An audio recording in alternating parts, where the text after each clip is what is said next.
পরবর্তীতে ওটাই রাখা হলো, কিন্তু আফসোস হচ্ছে যে আমার মেন নামটা সঠিকভাবে উচ্চারণ করতে পারে খুব কম মানুষ। আমি নিজেও মাঝে মধ্যে পারি না। যাক বাবা, একটা বিষয় ভালো লাগলো যে দীপ্ত টিভির তার্কিশ ডাবিং সিরিয়াল দেখে আপনার বারিশা হকের মেয়ের নাম রাখা হয়েছে। এই জন্য আমার শাশুড়ি মাকে ধন্যবাদ, কারণ আসলে সিরিয়াল তো ওভাবে দেখা হয় না আমাদের, বাট উনি দেখেন, তো উনি ওখান থেকে নামটা আসলে পিক করেছেন।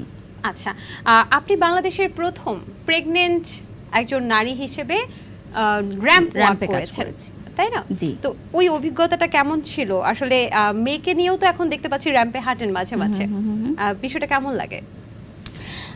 বিষয়টা খুবই দারুণ ছিল, তবে মজার ব্যাপার ছিল যে আমি খুব কনফিউজ ছিলাম যে র্যাম্পে যেহেতু সবসময় হাই হিল পরে হাঁটতে হয়, তো আমি যেহেতু প্রেগনেন্ট, আমি কি হাই হিল পরে হাঁটবো? তো প্রথমে আমি একটা হিল শু পরেই গেছিলাম।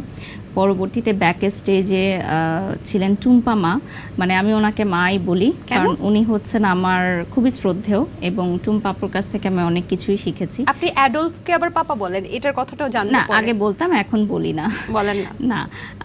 আর ভালোবাসার জায়গা থেকে তো বলাই যায়।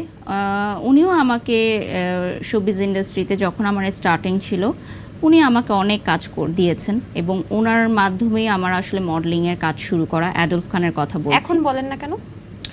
কারণ আমি বেশ কিছু জায়গায় দেখেছি যে ওনার আমার প্রতি যেই মনোভাব, সেটা আসলে পজিটিভ না। তো পরবর্তীতে আমি এই জিনিসটা আসলে অ্যাভয়েড করে গেছি, আর এটা নিয়ে আমি আসলে কথাও বলতে চাই না। কারণ এক একজনের মন বদলে যেতে পারে, এক একজনের ভুল বোঝাবুঝি সৃষ্টি হতে পারে, বা ভালো নাই লাগতে পারে। এখন এটা ডেফিনেটলি তার ব্যাপার।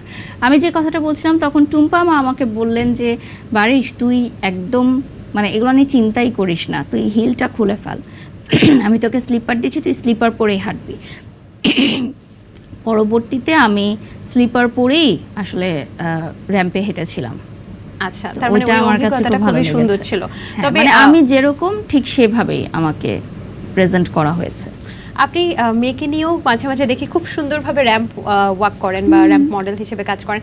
আচ্ছা, কখনো এইজেল যদি বড় হয়ে বলে আম্মু আমি র্যাম্প মডেল হব, তাহলে আপনি কি মেনে নেবেন? হ্যাঁ, কেন নয়, এটা ও সিদ্ধান্ত নেবে যে ও কি হবে। আর কোনো ইচ্ছে নেই এইজেল কি বানাবেন? আমার সবসময় একটা প্রফেশন খুব ভালো লাগে, ডক্টর। কারণ ডক্টর হচ্ছে একটা মানুষের না, যখন সে অসুস্থ হয় তখন কিন্তু সে আর কোনো কিছু চিন্তা করে না। আমরা বলি না যে অবশ্যই উপরে আল্লাহ তাআলাই হচ্ছে সৃষ্টিকর্তা, যিনি হচ্ছে একটা মানুষের প্রাণ দিতে পারবে, প্রাণ নিতে। কিন্তু যে সিচুয়েশনটা আমরা থাকি যে ডক্টর প্লিজ আমার রোগীটাকে আপনি বাঁচান, তো এই কথাটা কিন্তু অনেক বড় একটা কথা। তো আমি সবসময় মনে করি যে যেটা আমি পূরণ করতে পারি নাই, বা ওর বাবা যেটা পূরণ করতে পারে না, ওটা আমাদের মেয়ে পূরণ করবে। তো ডক্টর প্রফেশনটা আমার কাছে খুব ভালো লাগে। আর এজেলও দেখি খুব ইন্টারেস্টেড, ডক্টর সেট নিয়ে এসে তার নানুকে, তার দিদিকে হচ্ছে ট্রিটমেন্ট করায়, হ্যাঁ, দাদা কাশলে ট্রিটমেন্ট করায়। তো আমি এটা দেখি যে ওর মধ্যে ইন্টারেস্ট আছে। তো আমি বলি যে মামুনি তুমি কি হতে চাও? তো আমি শুধু ডক্টর হতে চাই। আচ্ছা, তাহলে ডক্টর হলো কাকে কাকে ট্রিটমেন্ট করবে? শুধু দিদিকে ট্রিটমেন্ট করবে, মানে ওর দাদিকে ট্রিটমেন্ট করবে, আর কাউকে ট্রিটমেন্ট করবে না।